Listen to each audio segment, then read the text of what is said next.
आदरणीय साथीहरू, नेपाल नेपाली कांग्रेस संवाद कार्यक्रम लिएर म आएको छु। आज हामीसित नेपाली कांग्रेसका केन्द्रीय सदस्य एवं पूर्व मन्त्री ज्ञानेन्द्र बहादुर कार्कीजी हुनुहुन्छ। उहाँलाई कार्यक्रममा स्वागत गरौँ। कार्यक्रममा स्वागत छ। जय नेपाल। धन्यवाद रामचन्द्रजी। त्यसैगरी हामीसित अर्को अतिथि हुनुहुन्छ सीता देवकोटा पाण्डे। उहाँलाई कार्यक्रममा स्वागत गरौँ। सीताजी, कार्यक्रममा स्वागत छ। मैले त्यसैगरी फेसबुकमा साथीहरूलाई जानकारी दिए अनुसार हामीसित दीप कुमार उपाध्याय हुनुहुन्छ। उहाँ प्राविधिक रूपले जोडिँदै हुनुहुन्छ र जोडिएपछि हामीले उहाँलाई अवश्य स्वागत गर्ने नै छौँ। साथीहरू, आज किशनजीको जन्मदिन। किशनजी भन्ने बित्तिकै एउटा गौरव, एउटा निष्ठा, एउटा त्याग, समर्पण, सादगी, विभिन्न शब्दहरूले विभूषित हुँदाखेरि पनि एउटा वन्यपुञ्जका रूपले हामी उहाँका लागि मैले कुनै छुट्टै परिचय दिनुपर्ने अवस्था छैन। तर पनि आजको कठिन राजनीतिक परिस्थितिमा उहाँलाई हामी सबैले सम्झने र एउटा गुरु मान्ने र त्यससँग सँगसँगै हामी सर्वसाधारण मानिसहरूले पनि एउटा निष्ठाको पुञ्जको रूपमा देखिने हुने किशनजीको जन्मदिनलाई केन्द्रबिन्दुमा राखेर यो कार्यक्रम आयोजना गरिएको छ। त्यसैगरी आज हामीसित हुनुभएका अतिथिहरू किशनजीसितको सामिप्यताको अत्यन्तै निकट रहनुभएका, जसले किशनजीलाई आन्तरिक रूपले पनि चिन्नुभएका व्यक्तित्वहरू हामीसित हुनुहुन्छ। म सर्वप्रथम ज्ञानेन्द्र बहादुर कार्कीज्यू समक्ष प्रश्न राख्न चाहन्छु। यहाँ नेपाली कांग्रेसको केन्द्रीय कार्य समितिको सदस्य हुनुहुन्छ, सांसद मन्त्री भइसक्नु पनि भएको व्यक्तित्व हुनुहुन्छ। अब यहाँले आदरणीय नेता कृष्णप्रसाद भट्टराईज्यूको सामिप्यता पनि पाउनु भएको छ। यो अवस्थामा नेपाली कांग्रेसले संस्थापक नेता कृष्णप्रसाद भट्टराईलाई देखेको सपना र कुन हदसम्म आत्मसात गरेको छ र अहिलेको राजनीतिमा कृष्णप्रसाद भट्टराईलाई हामीले कसरी सम्झिनुपर्छ भन्ने लाग्छ? रामचन्द्रजी, तपाईलाई सबभन्दा पहिला त म हार्दिक आभार व्यक्त गर्न चाहन्छु।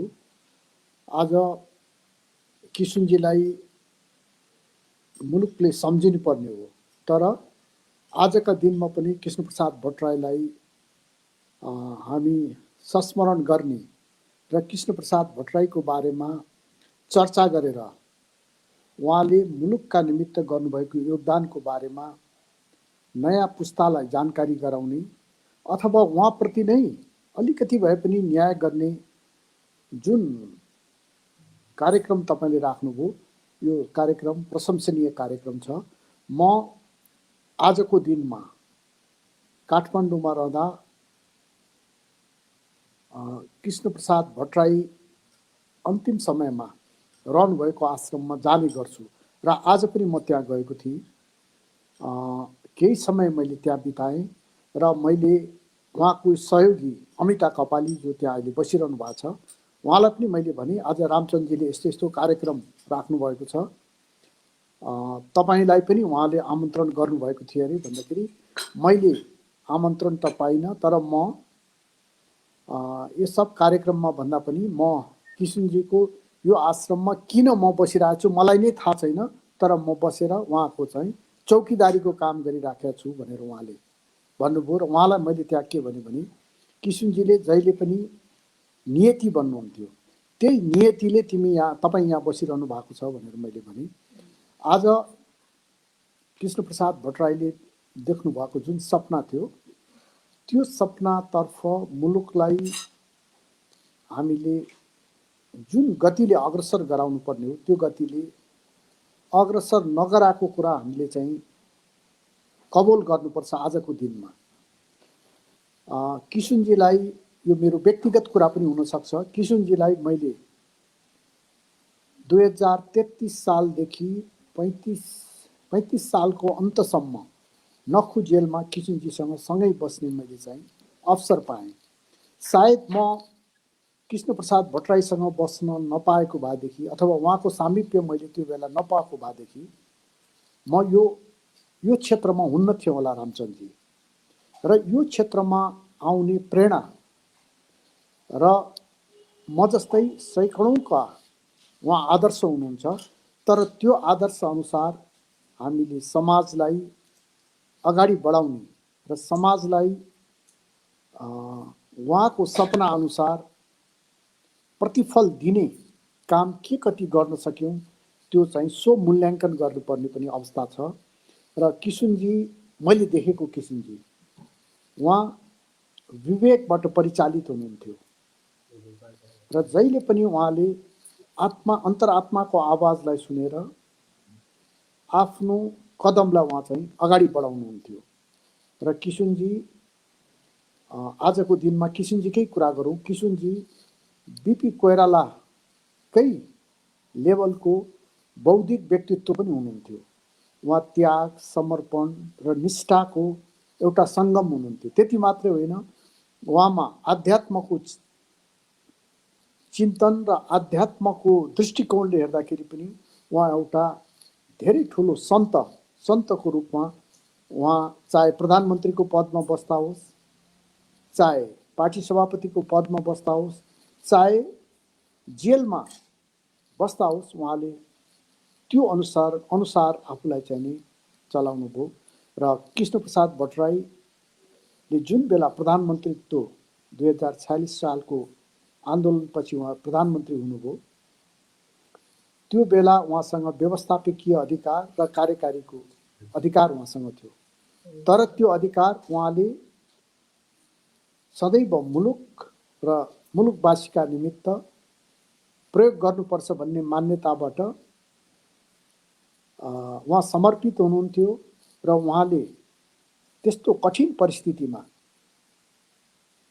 संविधान 1 वर्षभित्रमै ल्याएर त्यसपछि स्वतन्त्र र निष्पक्ष निर्वाचन गरेर मुलुकलाई एउटा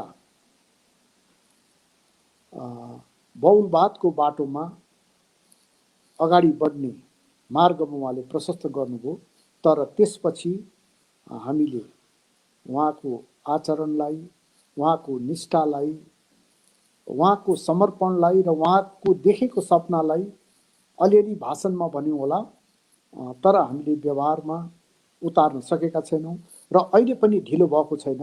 उहाँले देख्नुभएको समृद्ध नेपाल, समुन्नत नेपाल र सुखी नेपालीको जुन उहाँको परिकल्पना थियो र स्वतन्त्रताप्रति उहाँको जुन असीम आस्था थियो, त्यसलाई हामीले अगाडि बढाएर लिएर जानुपर्छ। त्यसका निमित्त सुशासन र उहाँले देखाएको निस्वार्थतालाई अलिकति पनि हामीले ग्रहण गर्न सक्यौँ भनेदेखि नेपाली समाजलाई धेरै अगाडि बढाउन सक्छौँ। तर अहिले नेपाली समाज बिस्तार हामी सुशासनको कुरा गर्ने, कानुनी शासनको कुरा गर्ने, तर त्यो अरूलाई हामी अर्ती दिने, तर आफू त्यसलाई पालना नगर्ने। रामचन्द्रजी धेरै विज्ञ पनि हुनुहुन्छ। लोकतन्त्र भनेको भाषण गर्ने विषयवस्तु मात्रै होइन, यो आचरण र निष्ठा पनि हो।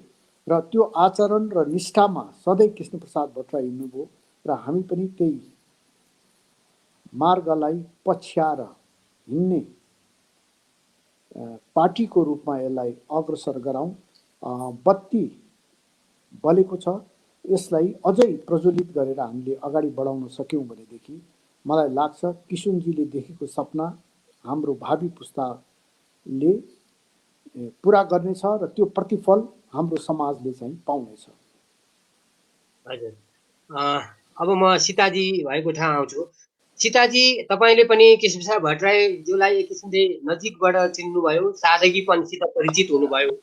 तपाईँ एक महिला पनि हुनुहुन्छ। आजको दिनमा एक महिला भएर कृष्णप्रसाद भट्टराईलाई कसरी सम्झनुहुन्छ? धन्यवाद रामचन्द्रजी, जय नेपाल। सर्वप्रथम त मलाई आज मेरो जीवनको एउटा आदर्श व्यक्तित्व जसको 97औं जन्म दिवसका अवसरमा यो अवसर उपलब्ध गराउनुभयो, म यहाँलाई हार्दिक धन्यवाद व्यक्त गर्दै मेरो आदर्श व्यक्तित्व किशुनजीप्रति म हार्दिक नमन व्यक्त गर्दछु, नमन टक्राउन चाहन्छु। र मैले वास्तवमा किशुनजीलाई चिन्दा धेरै कुरा ज्ञानेन्द्र दाइले भनिसक्नुभयो र मैले आफूले चिनेको किशुनजी, मैले पनि मेरो जीवनमा साँच्चीकै किशुनजीसँग म थिइनँ भने म यो अहिलेको यो सामाजिक सेवाको क्षेत्रमा म रहन्थिनँ होला। मैले किशनजीलाई धेरैले धेरै किसिमले चिने। यहाँले महिलाको कुरा उठाउनु भयो। म एकचोटि किशनजीसँग सर्लाहीको यात्रामा सँगै गएको थिएँ। अनि जाँदाखेरिमा किशनजीसँग एउटा रोचक घटना भयो। वास्तवमा नेपालमा अझै प्रजातन्त्र आउने बेला भएको रहेनछ भन्नुभयो। मैले किशनजीलाई भने, किशनजी हजुर जस्तो व्यक्तित्वले यत्रो सङ्घर्ष गरेर ल्याएको प्रजातन्त्र यसो किन भन्नुभयो भन्दाखेरिमा, नानी कुरा बडा गजब छ। जहाँ जनता सचेत र शिक्षित छैनन् त्यहाँ प्रजातन्त्र जनताका लागि अभिशाप हुन्छ। जनताले सही व्यक्तित्व चुन्न सक्दैनन् र त्यो गलत व्यक्ति आएर फेरि त्यही जनतालाई गलत नीति निर्माण गर्छ र जनता फेरि मारमा पर्छन् भनेर किशनजीले भन्नुहुन्थ्यो। र उसमा हामी वीरगन्जमा आएर बस्यौँ। बस्दाखेरिमा होटेलमा किशनजीले म बस्ने कोठामा किशनजीको कोठा तल राखेर म आफ्नोभन्दा माथिल्लो कोठा राखेर हरेक कोठामा गएर हेरेर एउटा चुक्कल लाग्छ कि लाग्दैन भनेर किशनजीले यति मेरो एउटा हजुरबुवाले गर्ने माया ममता र संरक्षण किशनजीले गरेको म प्रत्यक्ष स्वयं म प्रत्यक्ष भोगी छु हैन। भन्दा मान्छेले किशनजीलाई आरोप लाउने बेलामा धेरै कुराहरू सुन्ने पनि भयो। तर मेरो आदर्श व्यक्तित्व जसले महिलाहरूका निम्ति कति सम्मान गर्नुपर्छ भन्ने कुरा एउटा उदाहरण किशनजीले, जुन व्यक्तिले साँच्चीकै समाज बनाउँछु भन्ने व्यक्तिसँग लोभ हुनु हुँदैन, आइमाईप्रतिको मोह हुनु हुँदैन र बेइमानी बदमासी हुनु हुँदैन भनेर उहाँले उदाहरण दिएको धेरै कुराहरू पनि छन्। त्यसैले गर्दाखेरिमा किशनजीले महिलाहरूलाई अत्यन्त सम्मानित तरिकाले हेर्ने हरेक क्षण मलाई थाहा छ। किन भन्दा म हरेक दिन जब किशनजी पार्टी कार्यालय आउनुहुन्थ्यो, हरेक दिन किशनजीले आफ्नो मनबाटै उयो गर्नुहुन्थ्यो, कर्म गर, कर्मफल तिम्रो अधीनमा छैन तर कर्म गर्ने कर्तव्य तिम्रो हो। जहिले पनि त्यही वाक्य बोलेपछि किशनजीले अत्यन्त केही तनाव थियो भने एउटा चुरोट सल्काउनुहुन्थ्यो, अत्यन्त लामो तरिकाले तान्नुहुन्थ्यो। त्यो लामो जब मलाई थाहा हुन्थ्यो किशनजीको चुरोटको सर्को कस्तो थियो, आज घटनाक्रम कस्तो छ राजनीतिक माहौल भनेर हामीले गेस गर्न सक्ने वातावरण थियो किशनजीसँग। त्यसपछि उहाँले डायरी झिकेर हरेक दिन दैनिकी लेख्नुहुन्थ्यो र त्यसपछि पान खानुहुन्थ्यो र यति सम्मान गर्नुहुन्थ्यो। पान खाएर थुक्ने भाँडो कहिल्यै किशनजीले मलाई लगेर पोख्न दिनु भएन। यदि त्यहाँ अरू भाइहरू भएनन् भने किशनजी आफै उठेर गएर त्यो पान थुकेको थुकदानीको थुक आफैले पोख्नुहुन्थ्यो। त्यति सम्मानित महिलाका निम्ति त्यति सम्मानित व्यक्तित्व हो किशनजी। किशनजीका अन्य हरेक कुराहरू किशनजीसँग यहाँले गर्नुहुन्छ। किशनजीको बोलीको अर्थ, रिजल्ट र परिणाम आउने बोली बोल्नुपर्छ भन्ने किशनजीको सधैँ त्यो किसिमको भावना थियो। र किशनजीको हरेक भन्नुहुन्थ्यो शब्दमा शक्ति छ नानी, शब्द बोल्दा सोचेर बोल्नुपर्छ भन्नुहुन्थ्यो। मैले एउटा उदाहरण यहाँसँग के भन्न चाहन्छु भने, एकपालि विजय कुमार पाण्डेको इन्टरभ्यूमा किशनजीले मलाई सांसद भएँ, मलाई सांसद आएको पैसाले मलाई केही रक्सी खान पनि पुग्छ भनेर किशनजीले बोल्नुभयो।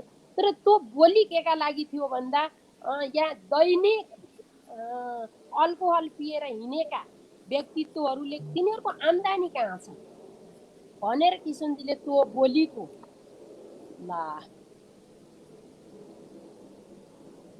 बोल्न सक्नुहुन्छ, कन्टिन्यू गर्न सक्नुहुन्छ सीताजी। सीताजीको प्राविधिक समस्या आएको छ। म ज्ञानेन्द्र बहादुर कार्कीज्यू समक्ष नै जान चाहन्छु, किनभने यहाँले किशनजी सँगसँगै जेलमा पनि बसेर काम गर्ने एउटा सत्याग्रही अवसर पनि प्राप्त भयो। यस किसिमले हेर्दा किशनजीको राजनीतिलाई र व्यक्तिगत जीवनलाई पनि नजिकबाट हेर्ने अवसर यहाँलाई मिल्यो। अब किशनजीको राजनीति गर्ने शैलीको गहिरो प्रभाव यहाँमा पनि पक्कै परेको छ होला, किनभने सामिप्यताले त्यो चिज गाँसिएर एक किसिमले आएकै हुन्छ, आएको छ। अब आजको दिनमा कृष्ण भट्टराईलाई अब हामीले कसरी सम्झनुपर्छ, हामीले के गर्नुपर्छ र उहाँबाट लिने कुरो, जब किशनजीको एउटा आवरण छ, उहाँ यस्तो सादगी हुनुहुन्थ्यो, निष्ठावान हुनुहुन्थ्यो। आज मैले एउटा आर्टिकल पनि लेखेको छु, त्यसमा पनि मैले त्यही विषय भनेको छु, अन्नपूर्ण पोस्टमा छापिएको छ।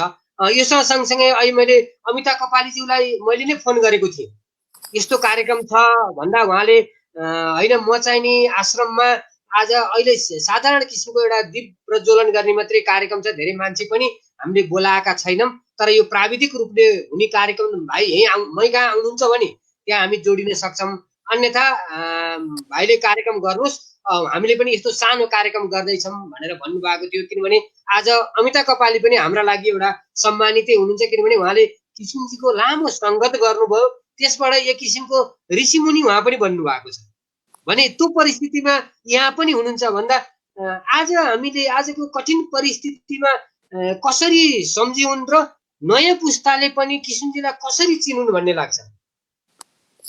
रामचन्द्रजी, अब कति कुरा शब्दले व्यक्त गर्न अप्ठ्यारा कुराहरू पनि छन्। कृष्णप्रसाद भट्टराईसँग म भर्खर एउटा पूर्वी पहाडबाट काठमाडौँ पढ्न आएको, त्यसपछि करिब 2 वर्षसँगै नक्कु जेलमा बस्ने अवसर पाएँ र म निरन्तर उहाँसँगै लोकतन्त्रको प्राप्तिका निमित्त मैले पनि थोर बहुत आफ्नो अनुसार योगदान गर्ने उहाँकै प्रेरणाले अवसर पाएँ। हुन त हामी बिपी कोइरालाको प्रेरणाले नेपाली काङ्ग्रेसमा प्रवेश गरेका हौँ, तथापि काम गर्ने प्रेरणा चाहिँ मलाई कृष्णप्रसाद भट्टराई र मेरो पिताजीकै थियो। त्यो अर्को सन्दर्भमा म कुरा गरौँला। जेलपछि 46 सालको जब उहाँले के भन्नुहुन्थ्यो भनेदेखि अहिलेको युवा पुस्ताले पनि बुझ्ने कुरा, अध्ययन बिना तिम्रो चाहिँ, उहाँले संस्कृतमा भन्नुहुन्थ्यो, म त्यो एक्ज्याक्ट संस्कृतमा जान्दिनँ, अध्ययन बिना तिम्रो चाहिँ दृष्टि खुल्दैन, दृष्टि नखुलेपछि तिमीमा विवेक आउँदैन, त्यसका निमित्त तिमीले अध्ययन गर्नुपर्छ। त्यही सिलसिलामा उहाँकै सिफारिसमा म जर्मनी पढ्न पनि गएको थिएँ र उहाँ फर्दर पढ्ने जुन थियो 46 सालको आन्दोलनपछि त्यो मेरो चाहिँ इच्छा पुर्याउन सकेन। त्यसपछि कृष्णप्रसाद भट्टराईको सहयोगीको रूपमा मैले बालुवाटारमा पनि बस्ने अवसर पाएँ, त्यो उहाँकै छनौटमा। र मैले नक्कु जेलमा उहाँको जुन जीवनचर्या थियो, व्यक्तिगत जीवनचर्या, त्यही जीवनचर्या मैले चाहिँ नि उहाँको बालुवाटारमा पनि मैले देखेँ। उहाँ आफ्नो जुत्तामा आफै पालिस लगाउनुहुन्थ्यो प्रधानमन्त्री हुँदा। त्यो कल्पना गर्न सक्ने कुरा पनि छैन। उहाँ कुपन्डोल हुँदाखेरि पनि सफा सुगर लगाउने, त्यही एउटा धोबिनी थियो, त्यो धोबिनीलाई उहाँले लुगा दिनुहुन्थ्यो। त्यत्रो प्रधानमन्त्रीले पनि कसरी समय निकाल्छ भन्ने त्यस्तो टाइममा सबकी कार्यपालिका र व्यवस्थापिकाको सम्पूर्ण अधिकार उहाँसँगै थियो। त्यसमा उहाँ आफ्ना लुगा लगाएका लुगा दिने, उसले धोएका लुगा चाहिँ नि हेर्ने पनि उहाँ थियो, त्यो टाइम पनि उहाँसँग थियो। र उहाँको सादगीको त गान्धीजीमा जति सादगी थियो त्यति नै सादगी उहाँमा थियो। र अर्को पारदर्शिताको पनि उहाँको चरम पारदर्शितामा पनि उहाँ विश्वास गर्नुहुन्थ्यो। अघि सीता बहिनीले एउटा प्रसङ्ग निकाल्नुभयो, त्यो चाहिँ मलाई सम्झना भए अनुसार 51 सालमा 50 सालमा जब मदन भण्डारीको दुर्घटनाबाट उहाँको देहान्त भयो, त्यसपछि काठमाडौँको निर्वाचन क्षेत्र नम्बर 1 मा चाहिँ उहाँ चुनाव लड्ने उसमा जानुभयो। र त्यस बेला उहाँलाई सोधियो, विजय कुमारले सोधे कि किशुनजी तपाईँ किन संसद जाँदै हुनुहुन्छ भन्दाखेरि उहाँ जेस्मिन टीको प्रेमी हुनुहुन्थ्यो, उहाँ जेस्मिन टी खाँदै हुनुहुन्थ्यो। म त हुस्की खान जान लागेको छु भनेर भन्नुभयो। उहाँले कस्तो व्यङ्ग्य गर्नुभयो भन्दाखेरि त्यो बेलाका सांसदहरूको काम हुस्की खानेमै सीमित छ भन्ने किसिमले मलाई हुस्की खानलाई चाहिँ तलब भत्ता आउँछ, त्यसका निमित्त म सांसद हुँदैछु भनेर उहाँले एक शब्दमा त्यस किसिमको समाजलाई व्यङ्ग्य गर्न सक्ने क्षमता उहाँको थियो। तपाईँ त आफै लेखक हुनुहुन्छ, म पनि अलिकति पाठक हुने प्रयत्न गरेको छु। उहाँले लेखेको मेरो म हेर्दैखेरि पनि उहाँको साहित्यप्रति, उहाँको लेखनप्रति, उहाँको बौद्धिकता कति छ भन्ने कुरा चाहिँ नि त्यहाँ झल्किन्छ। मलाई त के लाग्छ भन्दाखेरि यो मुलुकमा बिपी कोइरालाले यो देश बनाउन सक्नुहुन्थ्यो, उहाँले अवसर पाउनु भएन। र कृष्णप्रसाद भट्टराईले पनि यो मुलुकलाई बनाउन सक्नुहुन्थ्यो, उहाँलाई हामीले अवसर दिएनौँ। र मदन भण्डारीको मुलुकले टेस्टै गर्न पाएन। होइन भनेदेखि अरू हाम्रा नेताहरू ठुल्ठुला नेता हुनुभयो, ठुल्ठुलो पदमा पुग्नुभयो, तर त्यो देशका निमित्त सबै औसत हुनुहुन्छ। बिपी कोइराला, गणेशमान सिंह, कृष्णप्रसाद भट्टराई उहाँहरू चाहिँ नि औसत नेताभन्दा धेरै माथिका नेताको रूपमा मैले उहाँलाई लिन्छु। र हाम्रो सानो देशका संसारमै अनुकरणीय नेताको रूपमा पनि मैले भट्टराईजीलाई हेर्छु। अब उहाँ धेरै ठुलो देशमा अथवा चीन, भारतमा जन्मेको भएदेखि उहाँहरूको नेम फेम र उहाँले धेरै चिजहरू गर्न सक्नुहुन्थ्यो होला।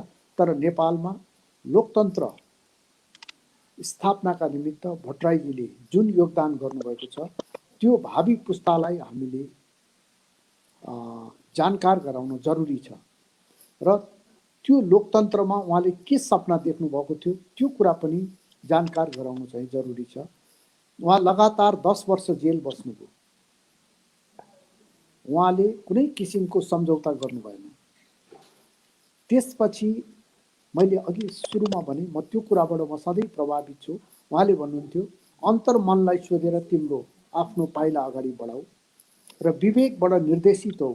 बिपी कोइरालासँग पनि उहाँले डिफर गरेर सशस्त्र आन्दोलनबाट होइन, देशमा सत्याग्रहबाटै, जनआन्दोलनबाटै मुलुकमा प्रजातन्त्र स्थापना गर्न सकिन्छ भनेर उहाँ बिपीसँग पृथक एउटा स्ट्यान्ड राखेर मुलुकमै बस्नुभयो। र आखिरमा बिपी कोइराला पनि राष्ट्रिय एकता र मेलमिलापको नीति लिएर 33 सालमा प्रवेश गर्नुभयो र किशुनजीकै दृष्टि सफल भयो। 46 सालमा हामीले शान्तिपूर्ण आन्दोलनद्वारा नै देशमा बहुदलीय व्यवस्थाको हामीले स्थापना गर्यौँ। बहुदलीय व्यवस्थाको स्थापनापछि कृष्णप्रसाद भट्टराईले 10 वर्ष, बिपी कोइरालाले 15 वर्ष भन्नुभएको थियो, उहाँले 10 वर्ष मुलुकमा काम गर्न पाउने अवसर पाएको भएदेखि मुलुकमा अहिले देखिएका व्यथिति र लोकतन्त्र भाषण गर्ने विषय मात्रै हुने थिएन। यो जनताले अनुभूत गर्ने र जनताले आर्थिक समृद्धि प्राप्त गर्ने एउटा सबभन्दा उत्तम व्यवस्थाको रूपमा यो परिणत हुने थियो।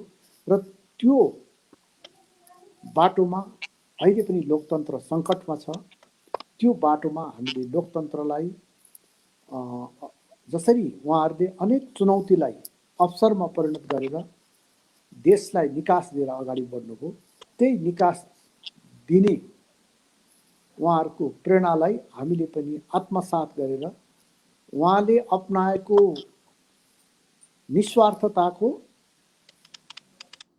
40% हामीले चाहिँ नि आफ्नो जीवनमा लागू गर्न सक्यौँ भनेदेखि नेपाली समाजले नेपाली काङ्ग्रेस र नेपाली काङ्ग्रेसको नेताहरूलाई कदर गर्छ, सम्मान गर्छ भन्ने मलाई लाग्छ। पक्कै पनि सीताजी कृष्णप्रसाद भट्टराईसित नजिक एक किसिमको उहाँको सहयोगी रूपले काम गर्दा नेपाली काङ्ग्रेस पार्टीको सत्ता र देशको सत्तालाई कसरी सञ्चालन गरेको देख्नुभयो? साह्रै महत्त्वपूर्ण र गम्भीर कुरा उठाउनु भयो रामचन्द्रजी। म ज्ञानेन्द्र दाईको अगाडि मैले भन्ने कुरा त्यति त म सानै छु, तर मैले जुन प्रत्यक्ष देखेँ र भोगेँ नि ती कुरा म आज एकदम खुलस्त व्यक्त गर्न चाहन्छु। किन भन्दा म किशुनजीप्रति मैले यो व्यक्त गर्दा नै मैले किशुनजीप्रतिको सम्मान हुनेछ भन्ने मलाई लाग्छ। र मैले जसरी किशुनजीले अन्तर्मनको बोली बोल्नुहुन्थ्यो, म आज त्यसै गरी अन्तर्मनको बोली मैले भोगेका बोली बोल्छु। कोही कसैलाई यसले असर गर्यो भने म सबैसँग माफी माग्न चाहन्छु। मैले किशुनजीसँग बसेर अत्यन्तै मनमा धेरै पटक आँसु पिएका घटनाहरू मैले भोगेको छु, देखेको छु र अनुभूति गरेको छु किशुनजीसँग। किनभने किशुनजी जस्तो व्यक्तित्व जसले यो देशमा अथाह सम्भावना छ, नेपालको भविष्य अत्यन्त उज्जवल छ, धेरै मान्छेहरूले केही छैन भन्ने सोचेका छन्, तर हाम्रो जलस्रोत, हाम्रो धार्मिक सम्पदा अनि भौगोलिक वातावरणले हाम्रो देश जस्तो उज्जवल, नेपालको जस्तो उज्जवल भविष्य अन्त संसारमा अरू कमै देशको छ।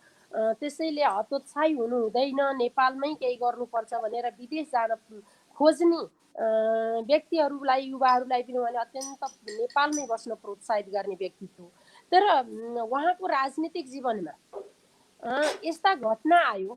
मैले उहाँ आफैले किशुनजीले लेखेर दिएको 48 सालमा उहाँले लेखेर दिएको सक्रिय सदस्य लिएको मान्छे हुँ किशुनजीको हस्ताक्षरबाट। र राजनीतिक घटनाक्रम उहाँले यति आफूलाई त्याग गरेर यो मुलुकका लागि पर्दै पनि अघि दाइले भनिसक्नुभयो, किशुनजीलाई 2 पटक चुनाव हराइयो। 2 पटक चुनाव हराउँदा पनि किशुनजीले सबै कुराहरूलाई विस्मृतिमा राखेर माफी दिने काम गर्नुभयो। मैले त किशुनजीले दिएको यो माफीलाई चाहिँ किशुनजीले जीवनमा ठुलो गल्ती गर्नुभयो नेपाली काङ्ग्रेसका लागि भन्छु। किशुनजीको व्यक्तिगत तवरको लागि गल्ती नभए पनि आजको नेपाली काङ्ग्रेसको अवस्था आउनुमा चाहिँ किशुनजीले ठुलो गल्ती गर्नुभयो भन्ने सोच्छु। तर एउटा कुरा मैले यहाँलाई आज रामचन्द्रजी के स्मरण गराउन चाहन्छु भने, किशुनजीले मलाई लाग्छ 28 सालमा होला परशुनारायण चौधरीलाई महामन्त्री बनाउनु भएको बिपी कोइरालाले। त्यति बेला बिपी कोइरालाले गिरिजाप्रसाद कोइरालालाई पनि महामन्त्री बनाएर चिठी दिनुभयो, त्यही एउटै निर्णयमा। तर त्यो चिठी अत्यन्त गोप्य राखियो। पछि सुवर्ण शमशेरजीहरूले बिपी कोइरालामाथि अविश्वासको प्रस्ताव ल्याउन खोज्ने बेलामा त्यो चिठी महामन्त्रीले बाहिर निकालेर महामन्त्रीको शक्तिसँग अनि त्यहाँ अर्को उल्टो के अरे अधिवेशन बोलाउने। अब नेपाली काङ्ग्रेसको महामन्त्रीको शक्ति अत्यन्त अथाह शक्तिशाली पद हो र त्यो परिस्थिति आएपछि सुवर्ण शमशेरजीहरूले हामीले गल्ती गरिएछ बिपी बाबु भनेर त्यहाँ क्षमा मागेका प्रसङ्ग किशुनजीले उठाएर यति सम्मान पनि हुने हुँदा म बबुरोलाई त यी सामान्य कुराहरू हुन्, चुनाव हराउन खोज्नु, मलाई अप्ठ्यारो सहयोग गर्न नखोज्नु, बिचरो म बबुरोलाई सामान्य कुरा हुन् भनेर किशुनजीले भनेका कुरा मलाई अत्यन्त अहिले तपाईँसँग कुरा गर्दा मेरो आँखामा आँसु भरिएको छ रामचन्द्रजी। त्यस्ता कुराहरूलाई उहाँले अत्यन्त सहज रूपमा लिएर पार्टीलाई आज अहिले तपाईँ आजको राजनीतिसँग तुलना गर्नुहोस्, हिजोको यही अवस्था जुन बेला गिरिजाबाबुले किशुनजीलाई प्रधानमन्त्री हुँदै गर्दा गरेको अपमानको अवस्था थियो, सायद किशुनजी जस्तो बाबा अहिले केपी ओलीले ठुलो वक्तव्य, लामो वक्तव्य दिएर छोड्नुहुन्थ्यो होला। तर केपी ओली गिरिजाप्रसाद कोइराला जस्तो हुनुहुँदो रहेछ र उहाँले आफ्नो प्रक्रिया अपनाउनु भयो होला प्रधानमन्त्रीले। तर किशुनजीले त्यस्ता त्यागहरू गर्नुभयो। त्यसका अलावा गणेश मानजीसँग धेरै खटपट भएका अवस्था थिए। ती अवस्थामा किशुनजीले धेरै पटक गणेश मानजीलाई सम्झाउनु भयो। धेरै पटक सम्झाउँदा गणेश मानजीले के भन्नुहुन्थ्यो, कृष्ण प्रसादजी तपाईँ कृष्ण प्रसादजी होइन, हुन्छ प्रसाद हो भनेर धेरै पटक गणेश मानजीले किशुनजीलाई भनेका घटनाहरू कुराहरू मलाई अहिले छर्लङ्ग म किशुनजी गणेश मानजी र गेजाउ बसेको कोठामा म बसे जस्तो फिल भइरहेछ अहिले तपाईँहरूसँग म बस्दाखेरिमा। र धेरै पार्टीलाई बचाउनका निम्ति किशुनजीले अथक प्रयास यति गर्नुभयो, यति गणेश मानजीलाई सम्झाउनु भयो। तर त्यो अवस्थालाई गिजाबाउले सम्मान गर्नु भएन। मैले आफूले भोगेको, मैले अन्यथा नहोस्, कसैलाई चोट नलागोस्, मैले यथार्थ बोल्दाखेरिमा गिजाबाउले त्यसलाई सम्मान गर्न सक्नु भएन। जसका बावजुद गणेश मानजीले पार्टीबाट बाहिरिनु पर्यो।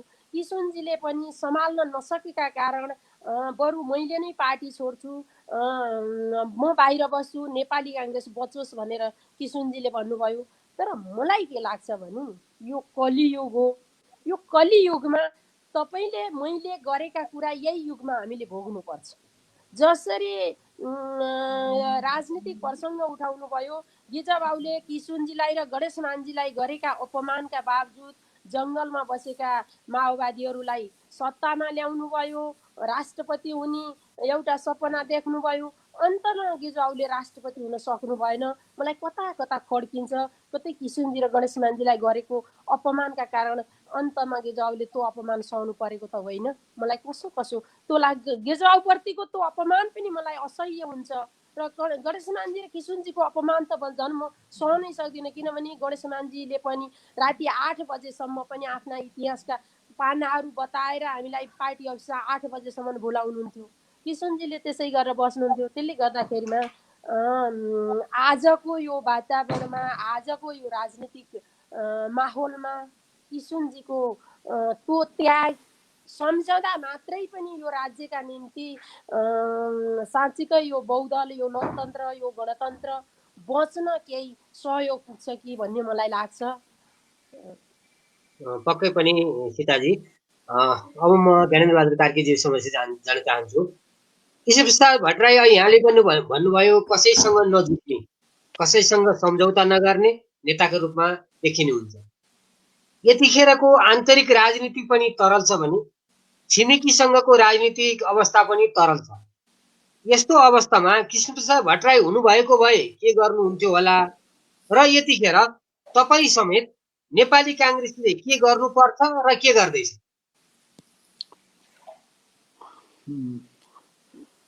कृष्णप्रसाद भट्टराईको कार्यकालमा 2 पटक मुलुकमा आम निर्वाचन भयो। 2048 सालमा पनि किशुनजीकै अध्यक्षतामा चुनाव भयो र नेपाली काङ्ग्रेसले बहुमत ल्यायो। यो इतिहासमा रेकर्डेड कुरा हो। त्यस्तै 2056 कृष्णप्रसाद भट्टराईकै नाममा भावी प्रधानमन्त्री भनेर गिरिजाप्रसाद कोइरालाले प्रस्तावित गरेर उहाँ प्रधानमन्त्री हुनुभयो र आजको दिनमा म स्मरण गर्न चाहन्छु। त्यसपछि कृष्णप्रसाद भट्टराईलाई 8 महिना कम्प्लिट नहुँदै उहाँले त्यो बेला द्वन्द्वमा रहेका माओवादीलाई वार्तामा ल्याउने एउटा गृह कार्य पनि गरिरहनु भएको थियो र मुलुकलाई निकास दिनेतर्फ किशुनजीको सम्पूर्ण ध्यान केन्द्रित थियो। यद्यपि उहाँको स्वास्थ्य धेरै राम्रो थिएन, तर उहाँलाई आफ्नै पार्टीभित्रबाट अविश्वासको प्रस्ताव आउने जुन वातावरण सृजना गरियो, त्यसपछि उहाँले संसदमा जुन भाषण गरेर राजीनामा दिनुभयो, त्यो अहिले पनि त्यो दस्तावेज ऐतिहासिक दस्तावेज छ र उहाँले जहिले पनि भन्ने गर्नुहुन्थ्यो, मेरो ध्येय चाहिँ प्रधानमन्त्रीको कुर्सी होइन, मेरो ध्येय मुक्ति हो र मुक्तिको लागि लड्दै गर्दाखेरि यो कुर्सी मेरा निमित्त प्राप्त भएको हो र यो कुर्सीमा बसेर मैले मुलुकको समृद्धिका निमित्त काम गर्नुपर्छ भन्नुहुन्थ्यो।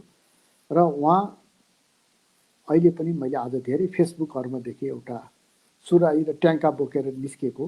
प्रधानमन्त्री जुन हैसियतले जानुभयो त्यही हैसियतबाट उहाँ निस्किनुभयो र उहाँ जीवनभरि नै सुकुम्बासी भएर उहाँ जानुभयो र उहाँलाई थाहा थियो शक्ति, पैसा यी सबै कुरा केही पनि होइनन्।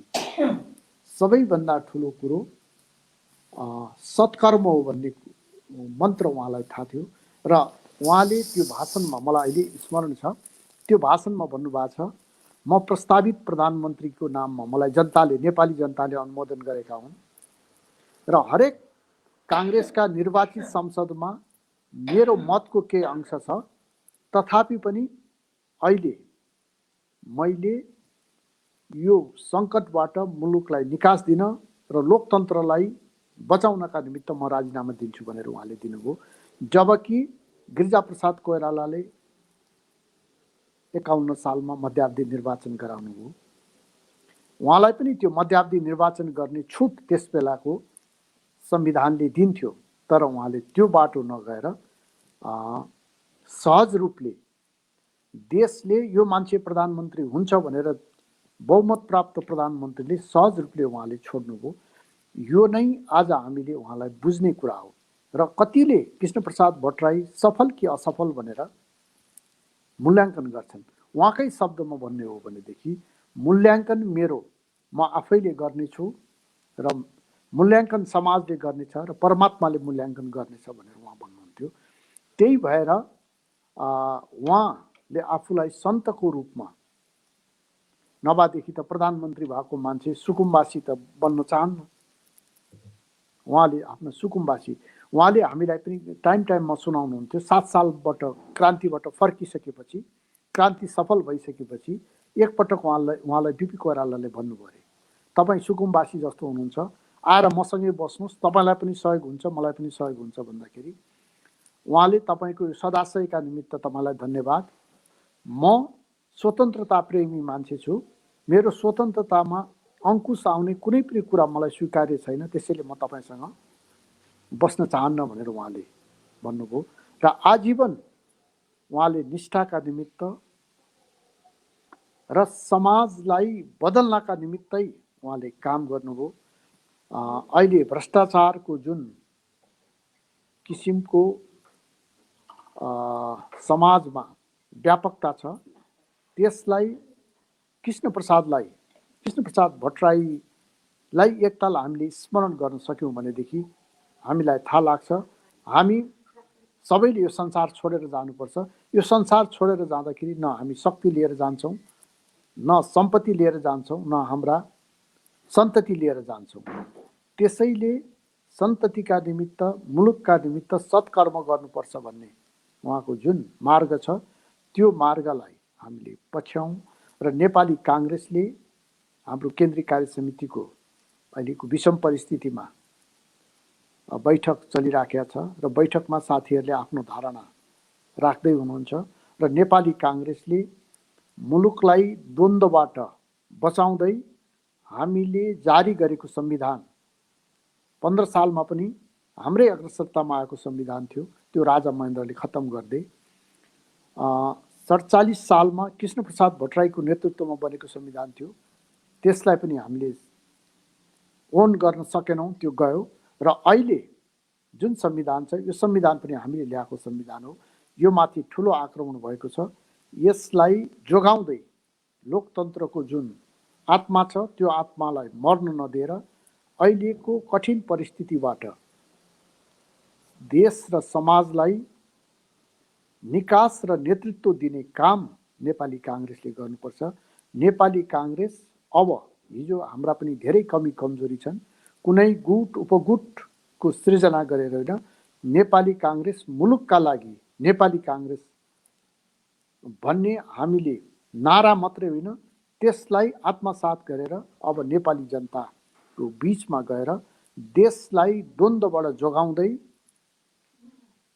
हामीले संविधानको रक्षा गर्दै समाजलाई समृद्धिको बाटोमा, विकासको बाटोमा, आर्थिक उन्नतिको बाटोमा लिएर जानुपर्छ। त्यसका निमित्त नेपाली काङ्ग्रेसको एउटा कार्यकर्ता सिपाहीको हैसियतले मैले पनि आफ्नो भूमिका निर्वाह गर्नेछु र आजको दिनमा कृष्ण प्रसाद भट्टराईलाई स्मरण गर्दै कृष्ण प्रसाद भट्टराईले देखाएको बाटोको 25% पनि त्यो बाटोलाई हामीले अवलम्बन गर्न सक्यौँ भने समाजमा धेरै ठुलो परिवर्तन हुन सक्छ भन्ने विश्वास मलाई छ रामचन्द्रजी। हजुर, पक्कै पनि। सीताजी, नेपाली राजनीतिमा कृष्ण प्रसाद भट्टराईको बेग्लै पहिचान छ। स्वच्छ छवि, निष्ठावान, सरल, सन्त नेता जस्ता विभक्ति उहाँसँग जोडिन्छ। मानिसहरू उहाँलाई किन यसरी हेर्छन् र उहाँको विशेषता के हो भन्ने लाग्छ तपाईँलाई? यो जति भने पनि नपुग्ने शब्द हो। जसरी अहिले हजुरले बोलेको शब्द र किशोरजीले शब्दमा शक्ति हुन्छ भन्नुहुन्थ्यो, तिनै शक्ति ओजनदार शब्दहरू यहाँले बोल्नुभयो। अघि ज्ञानेन्द्र दाईले जति कुरा भन्नुभयो, वास्तवमा यी शब्दको पृष्ठभूमि त्यही नै हो। तर जसले यो देशका निम्ति सर्वस्व जीवन, आफ्नो जीवन यो देशका निम्ति समर्पण गर्यो, जनताका निम्ति समर्पण गर्यो र म बदलिन्छु र मात्रै देश र जनता बदल्नु पर्छ भन्ने भावना उहाँसँग जोडियो। देश बदल्छु, जनता बदल्छु भन्ने आफू नबदलिने व्यक्तिसँग कहिल्यै सकिँदैन। भन्ने शब्द उहाँले प्रयोग गर्नुहुन्थ्यो र उहाँले आफूलाई नै बदलेर यो देश र जनतालाई बदल्न खोज्ने व्यक्तित्व भए हुनाले उहाँले जसरी त्यही एउटा छाता सुर्याई र टिनको बाकस लिएर प्रधानमन्त्री हुँदा जानुभयो त्यही लिएर निस्कनुभयो। त्यस्तो व्यक्तित्व जसलाई उहाँ शक्तिमा हुँदा उहाँको शक्तिको दुरुपयोग गर्न खोज्नेहरूले बुझ्न सकेनन् होला। जस्तो म जस्तो मलाई के सम्झना छ भने मलाई हरेक दिन भन्नुहुन्थ्यो, नानी कसैले दिएको एक कप चिया नखानु है भन्नुहुन्थ्यो। किन किशुनजी? मैले कहिलेकाहीँ चोख्थेँ पनि, एक्लै हुँदा कहिलेकाहीँ साथीहरू नआइपुग्दा केही गफ कुरा गर्ने मौका पनि हुन्थ्यो। किन किशुनजी भने मलाई जिज्ञासा लाग्थ्यो, कहिलेकाहीँ सोध्थेँ। आज एक कप चिया खाउँ भन्छन्, भोलि खाजा खाउँ भन्छन्, पर्सि खाना खाउँ भन्छन्, अनि निक पर्सि एउटा सानो काम हो भनेर फाइल लिएर आउँछन्, त्यसपछि ठुलो भ्रष्टाचारमा डुबाउन खोज्छन्। त्यो व्यक्तिलाई फाइदा होला, देशका लागि घाटा हुन्छ, जनताका लागि घाटा हुन्छ, त्यो त्यस्तो हुन्छ। त्यसैले गर्दा कहिल्यै एक कप चिया कसैको नखानु, कसैसँग नबिक्नु भन्नुहुन्थ्यो। सायद मलाई जो जतिले चिन्नुहुन्छ, मैले आजका दिनसम्म पनि मलाई काहीँ कसैले एक कप चिया साथीभाइ जम्मा भएर खुवाउँछु भन्ने स्वच्छ मनले खुवाउँछु भन्ने साथीभाइसँग पनि मैले एकचोटि सम्झिन्छु, किशुनजीले यसो भन्नुभएको थियो, यसले केही स्वार्थ त राखेका छैन, यो चिया खान्छौँ मलाई आज पनि चिया खान बसेको ठाउँमा, सामान्य नर्मल ठाउँमा पनि मलाई त्यो सम्झना आउँछ। त्यस्ता किसिमका घटनाहरू जसले किशुनजीलाई बुझ्न सक्यो, ती यहाँले बोलेका शब्दहरू अत्यन्त शक्तिशाली भए। ती शब्दहरूले गर्दा किशुनजीलाई सम्झन आज पनि मान्छे जति पछि हुँदै जान्छ, यो अहिलेको देशको परिस्थिति, अहिलेको देशमा देखिएको विकृति, अहिलेको देशमा देखिएको भ्रष्टाचार, मौलाको भ्रष्टाचार र अहिले यस्तो कोभिडको यस्तो अवस्थामा, जनता मारमा परेको अवस्थामा पनि 2/3 सरकारले अवलम्बन गरेका नीतिहरू, यस्ता कुराहरूले के बनाउँछ भने किशुनजीका यी कुराहरूलाई झन झन उजागर गर्छ। किशुनजी जस्ता नेताहरू यो देशका लागि चाहिन्छ भन्ने बनाउँछ। मैले एकचोटि पटक पटक हारकोमा, पीडामा, कहिलेकाहीँ अत्यन्त गम्भीर मुद्रामा किशुनजी हुँदा, किशुनजी यत्रो सम्पूर्ण जीवन हजुरले यो नेपाली काङ्ग्रेस, देश र यी जनताका लागि गर्नुभयो, कसै चिनेनन् है, जनताले चिनेनन् भनेर मैले भन्दा, नानी जनताले नचिनेका होइनन्, प्रतिस्पर्धीले पछाडि पार्न खोजेका हुन्, आत्तिन हुन्न, हामीले आफूले सकिएन होला। तर के भने सङ्घर्ष गर्दै जाँदाखेरिमा आत्तिनु हुँदैन, हतोत्साही हुनु हुँदैन, पराजयसँग डराउनु हुँदैन। त्यसले जीवनमा धेरै कुराहरू सिकाउँछ र एक दिन आफूले केही प्राप्त गर्न सकिन्छ, आत्तिनु हुँदैन भनेर जहिले पनि अलिक निराश मुद्रामा भएको बेलामा कुरा केही उठायो भने झन् एकदम ऊर्जावान, उत्साहित बनाउनु। त्यस्तो खालको किशुनजीका शब्दले गर्दाखेरिमा पनि किशुनजीलाई आज मान्छेले जति पछि भयो उति धेरै सम्झन सक्ने वातावरण बनेको छ जस्तो लाग्छ रामचन्द्रजी मलाई त। अब उहाँले हरेक पीडाहरूलाई अत्यन्त सहज रूपमा ग्रहण गर्न सक्ने उहाँको जुन शक्ति छ नि, त्यो शक्ति नै मलाई कति, अब ज्ञानेन्द्र दाइलाई त्यस्ता शक्ति प्राप्त भएको छ, स्वयं मलाई त्यस्तो छ। मलाई कहिलेकाहीँ के लाग्छ भने कि मेरो मुटु नै छैन, छ भने पनि त्यो हारे ओखरभित्र छ कि छुँदैन कसैले केही भनेर, त्यस्तो हुन्छ क्या मलाई। मैले पनि चुनाव लड्दा मलाई त्यस्तै खालका दुःखहरू, किशुनजीको चुनावमा किशुनजीका लागि हराउनका निम्ति अहिलेका हाम्रा युवाहरू, मैले नाम किन लिउँ बेकारमा, किन चित्त दुखाउँ, विद्या भण्डारीको मञ्चबाट भाषण गर्ने युवा नेताहरू आज आदर्शका कुरा गर्नुहुन्छ पार्टीभित्र। अनि कता कता त्यो आफूलाई नि अलिकति उ लाग्छ कि यो पार्टीलाई सही रूपमै लैजानलाई यहाँले यो कुरा गर्नु भएको छ कि उहाँ सोचिएर हिजो मैले किशुनजीका निम्ति गल्ती गरेछु भनेर भुल स्वीकार गरेर उहाँहरू यी कुराहरू बोल्नु भएको छ कि, अथवा फेरि आफ्नो फाइदाका निम्ति हिजो जसरी फाइदाका निम्ति प्रयोग हुनुभयो त्यसै गरेर प्रयोग हुन बोल्नु भएको छ कि, मलाई कता कता त्यो लाग्छ कि ती उहाँहरूका शब्दहरूले, उहाँहरूका व्यवहार घटनाक्रमहरूले। त्यसैले गर्दाखेरिमा किशुनजीको यो मूल्य, मान्यता, यो आदर्श जहिले पनि नेपालको राजनीतिमा मलाई लाग्छ विश्वको इतिहासमै केही मान्छेहरू औलामा गनेर आउने केही 5-10 जना व्यक्तित्वहरूमा मलाई लाग्छ यो युगमा किशुनजी पर्नुहुन्छ। त्यसैले गर्दा मान्छेहरूले किशुनजीलाई सम्झिन्छन् रामचन्दजी। पक्कै पनि एक जीवन्त हुनुहुन्छ किशनजी। ज्ञानेन्द्र बहादुर कार्कीज्यू, कृष्णसाह भट्टराई गान्धीवादी आन्दोलनको एउटा समग्र नेतृत्व हो नेपालका सन्दर्भमा। उहाँको सम्पूर्ण जीवन लोकतन्त्र काङ्ग्रेसको राजनीतिमा बितेको छ। उहाँ काङ्ग्रेसको संस्थापक सदस्य पनि हो। अहिलेको अवस्थामा काङ्ग्रेसले उहाँको अनुसरण र मूल्याङ्कन कति गरेको पाइन्छ? आजको दिनमा अहिले पारदर्शितामा किशुनजी विश्वास गर्नुहुन्थ्यो, जवाबदेहितामा विश्वास गर्नुहुन्थ्यो। त्यसले गर्दाखेरि अहिले हामीले छातीमा हात राखेर मूल्याङ्कन गर्ने हो भनेदेखि किशुनजीलाई के हामीले लेख्ने बेलामा सम्झेका छौँ, बोल्ने बेलामा सम्झेका छौँ, तर गर्ने बेलामा किशुनजीलाई हामीले जुन बेला सम्झिन्छौँ त्यसपछि हाम्रो समाज आफसे आफ अगाडि बढ्छ। र यो भनिरहँदाखेरि मैले चाहिँ किशुनजीलाई हामीले पूर्ण रूपले बिर्सियो भनेर म भन्दिनँ। हाम्रो पार्टी अफिसमा हामीले फोटा टाँसेका छौँ, तर उहाँहरूले गरेका काम र उहाँहरूले पार्टीका निमित्त गरेको निस्वार्थ सेवा र उहाँहरूले पदमा रहँदाखेरि गर्नुभएका जुन अवसर पाउँदाखेरि जुन गर्नुभएका कामहरू छन् त्यसलाई अनुसरण गरेर हामी अगाडि बढ्न जरुरी छ। अहिले हामीसँग नेताहरू धेरै छन् तर राजनेता कम छन्। उहाँहरू राजनेता हो र उहाँहरू स्वार्थभन्दा माथि उठेको व्यक्तित्व हो। त्यसैले अबका हाम्रा नेताहरूले पनि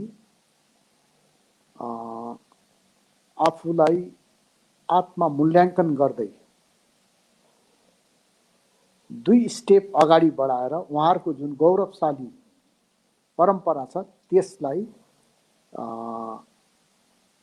कायम गर्नका निमित्त उहाँहरूलाई पनि प्रेरणा मिलोस्। हामी सबैलाई उहाँको बाटोमा निस्वार्थका साथ, त्यागका साथ हामी लागौँ र राजनीतिलाई हामीले पेसा नबनाऊ, राजनीतिलाई हामीले सेवा बनाऊ, राजनीतिलाई हामीले व्यापार नबनाऊ, राजनीतिलाई एउटा समाज बदल्ने माध्यमको रूपमा हामीलाई लियौँ। किनभने राजनीति नै सबै नीतिहरूको मुख्य नीति हो।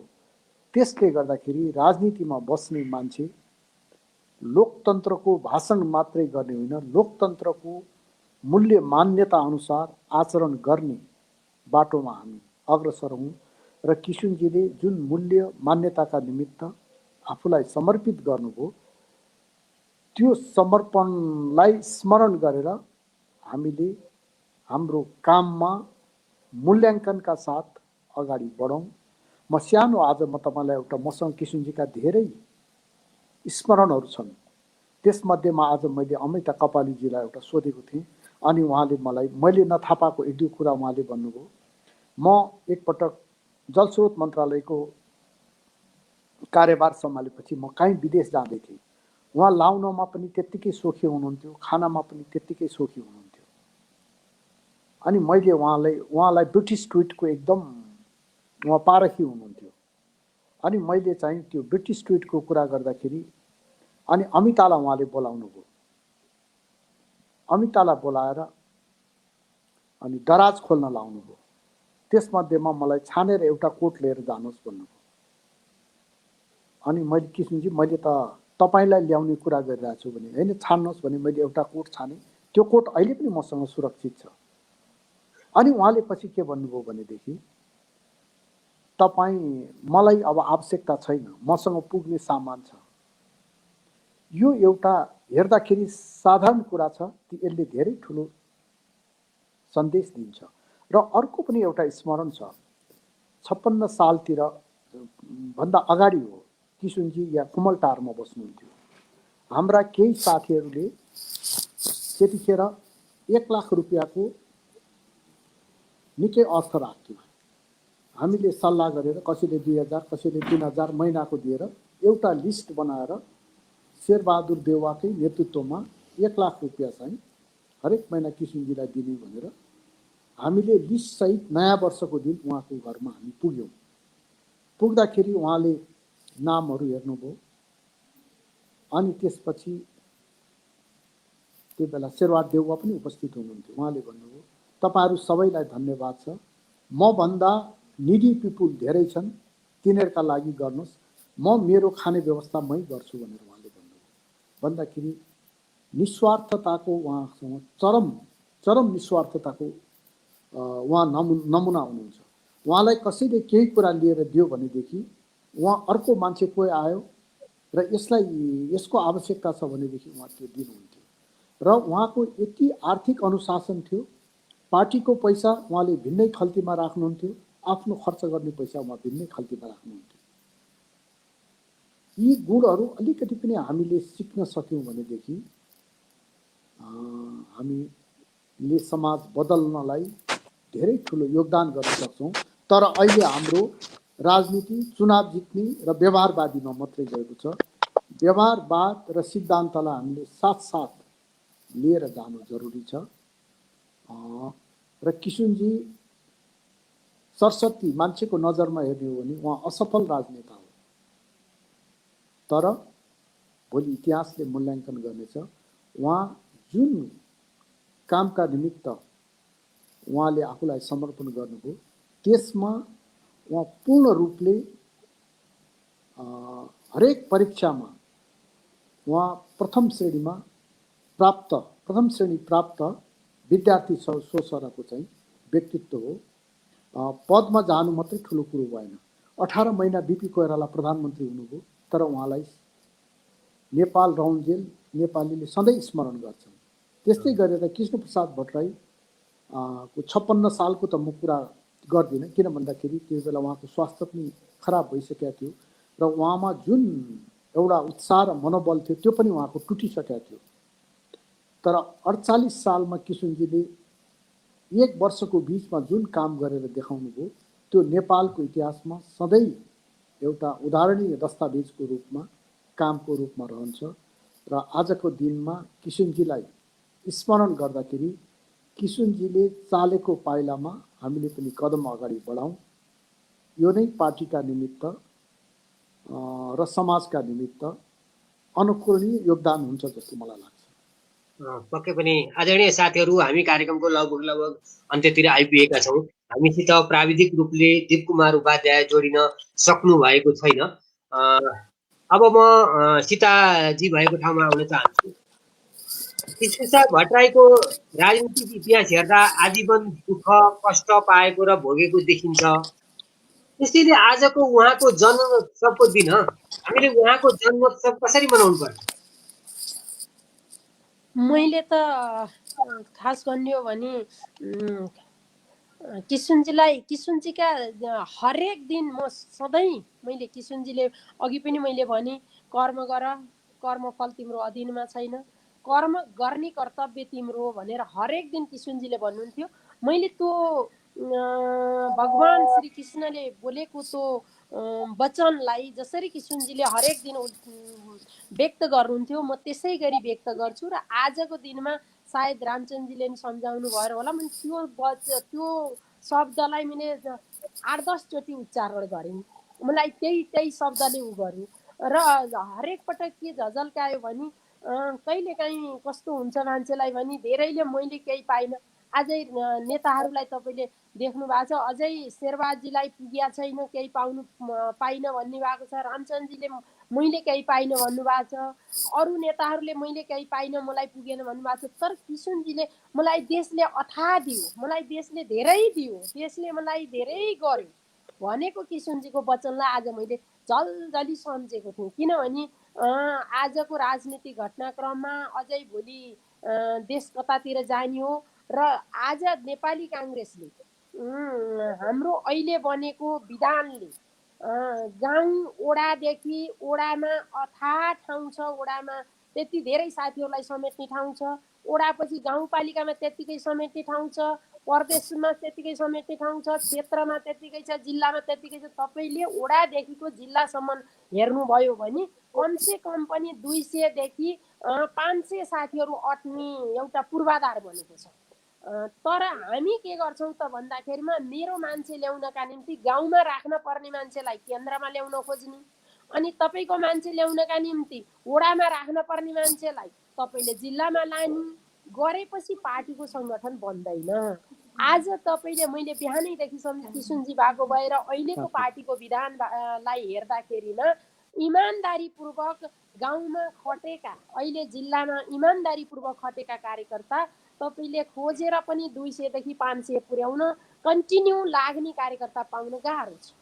ती सबै व्यक्ति जो वडामा राख्न उपयुक्त छ वडामा राख्ने, जिल्लामा उपयुक्त छ जिल्लामा राख्ने, क्षेत्रमा उपयुक्त छ क्षेत्रमा राख्ने, केन्द्रमा ल्याउन उपयुक्त छ केन्द्रमा ल्याउने गरेर सबैलाई समान रूपले तपाईँले ठाउँ दिनुभयो भने सबै नेपाली काङ्ग्रेसका कार्यकर्ता अट्ने ठाउँ छ अहिले।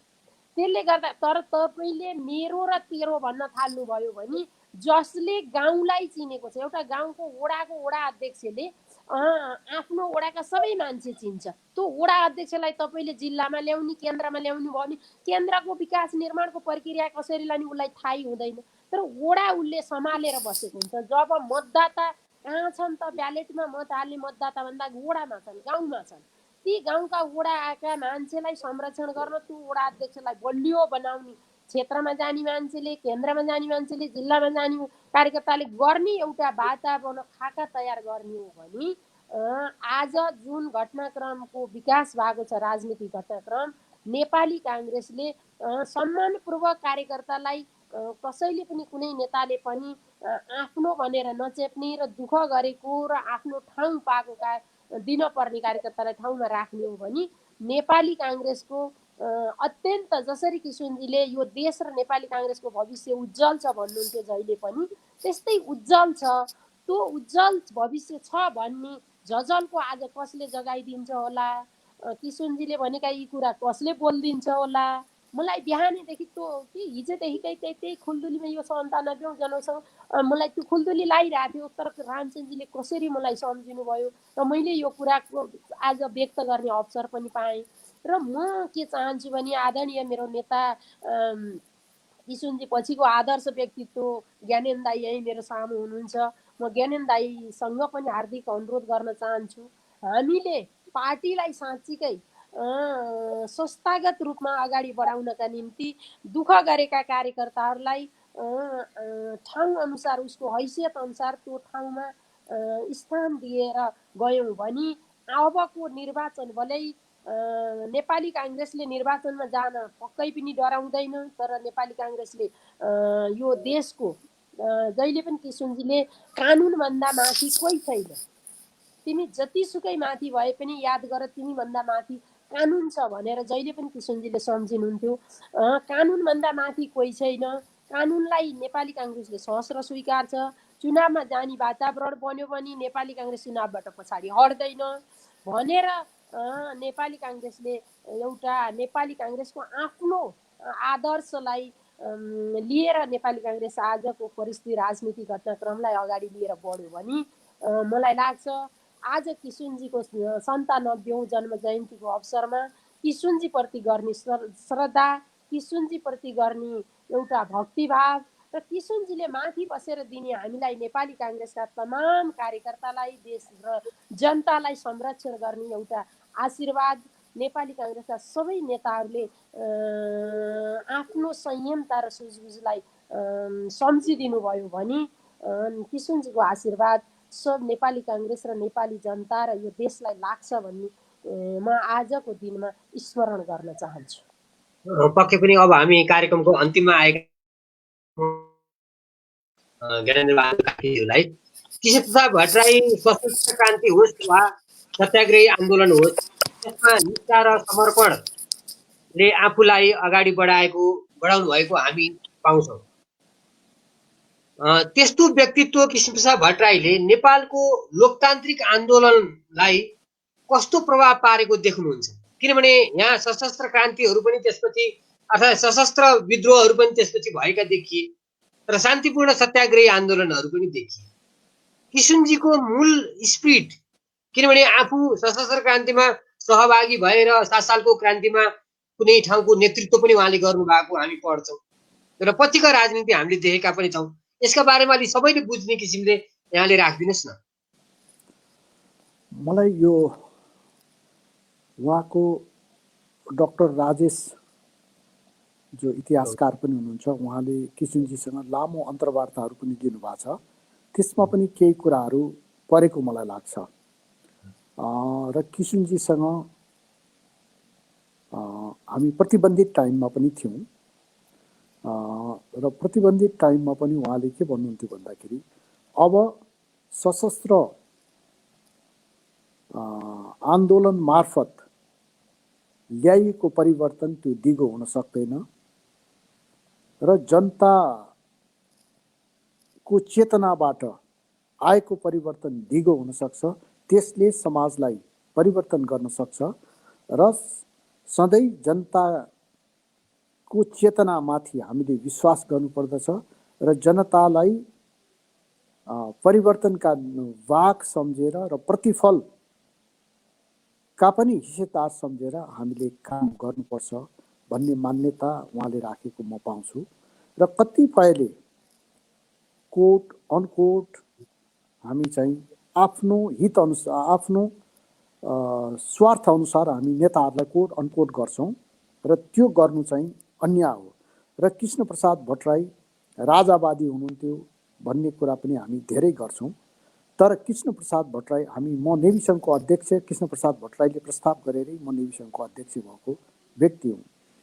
उहाँले हामीसँग जहिले पनि भन्नुहुन्थ्यो राजा जनताको पक्षमा भएनन् भने गणतन्त्र असम्भावी छ भनेर भन्नुहुन्थ्यो र उहाँ मुलुकको स्थिरता र मुलुकको भौगोलिक बनोटलाई पनि उहाँले राम्ररी बुझेको नेताको रूपमा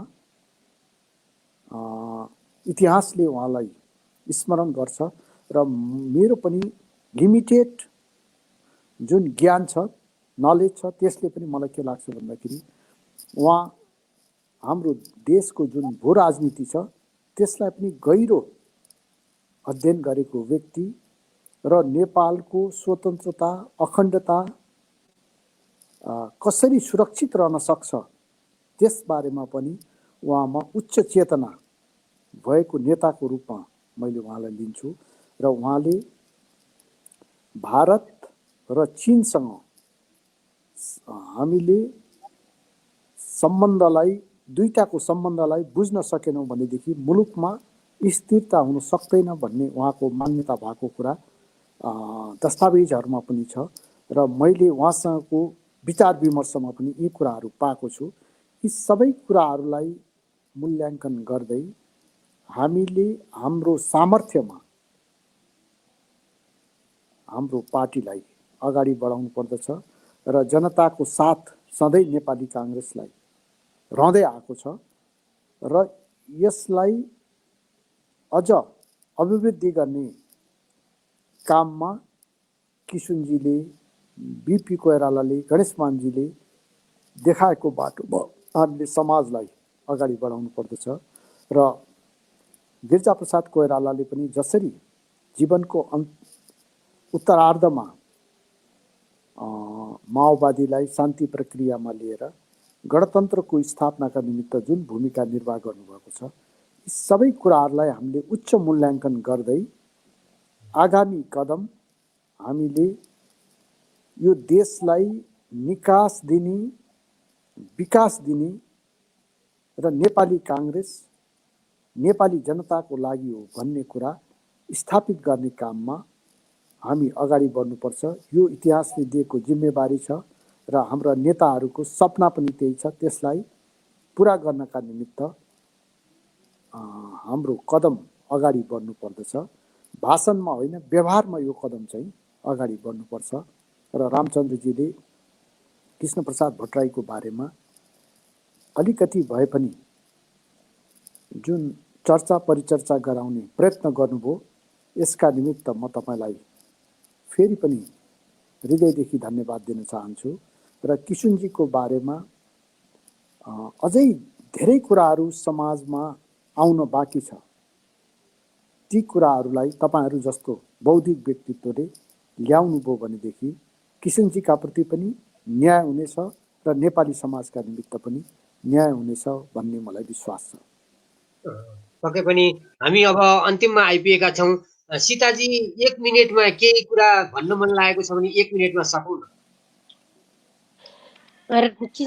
सधैँ किशुनजीले भन्ने एउटा राजनीतिमा सेवाको लागि राजनीति गर्नेसँग शक्ति र सम्पत्तिको आवश्यक छैन भन्ने किशुनजीले जहिले पनि भन्नुहुन्थ्यो।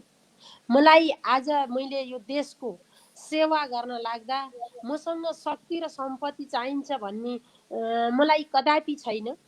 त्यसैले सायद म अलिकति किशुनजीको तिनै मूल मन्त्रहरूलाई, आदर्श वचनहरू, वाक्यहरूलाई आत्मसात गरेकोले होला सायद म अरू जस्तो कहिल्यै कसैसँग म लामो समय पार्टी कार्यालयमा बसेँ।